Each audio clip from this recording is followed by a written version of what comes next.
Слово имеет глава администрации Усть-Алданского улуса Афанасий Васильевич Мигалкин.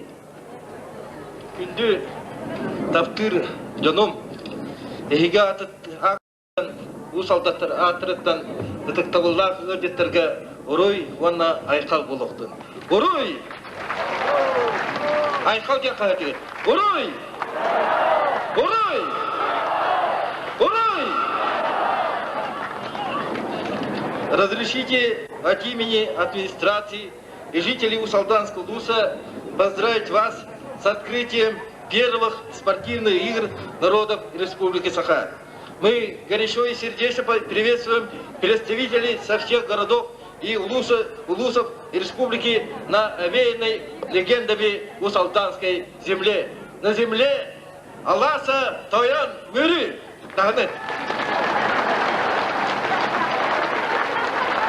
Мы долго и трепетно ждали этого дня, с волнением готовились к нему. Сегодня настал долгожданный, волнующий день. День торжества спортивного товарищества. День торжества духа дружбы народов нашей республики. Мы сегодня рады приветствовать на нашей земле представителей всех народов и народностей, населяющих нашу необъятную Якутию. Примечательно то, что этот большой праздник дружбы проходит на земле, принявшей с миром первых русских землепроходцев на земле Тойона. Профессиональность философского ума, организаторский талант которого положили начало дружбы народа Саха и великого русского народа. Мы в следующем году большим воодушевлением отметим 365 лет дружбы между русскими и якутскими народами. Ура, товарищи! У усть-алданцев всегда отличались чувства долга, ответственности и чести. Поэтому одним из первых ходоков перед царствующими особами, добившийся реальных свобод для народа Саха, был баргонский улусный голова Алексей Аджаков, прозванный в народе Сихан Аджаков, любимый народом философ, сказитель и предсказатель. Он представил императрице Екатерине II план под названием «Проект главы Баргонского улуса», план о Якутах, который был рассмотрен на Государственном императорском совете,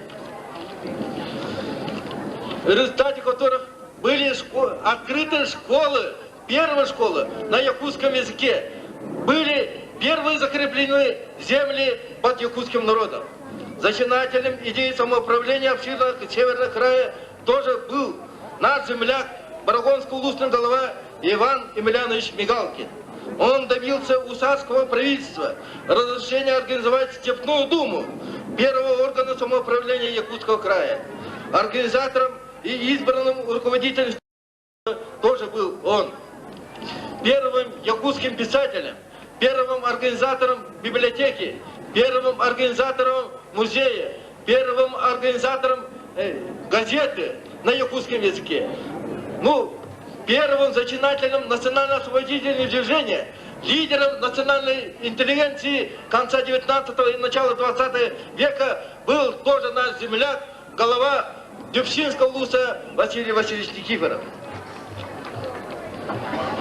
Сегодняшнее поколение усть-алданцев верно памяти своих выдающихся земляков, ратовавших за самобытное развитие своего народа, но никогда не воспринимавших идеи обособления.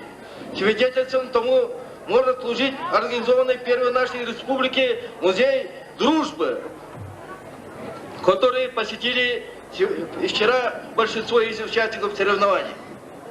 Каждый труженик нашего улуса, каждый житель нашего улуса вносит свой посильный вклад в развитие нашей многонациональной республики.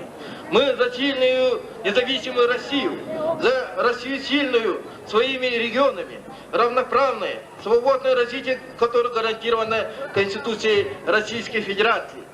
Bir tura astıvıt, 2 tura ketehevit, 12 tura behiги, köy yakpıt yahanıvıt. O çoğuna behi usaltanlar saydı yakpıt, uruy!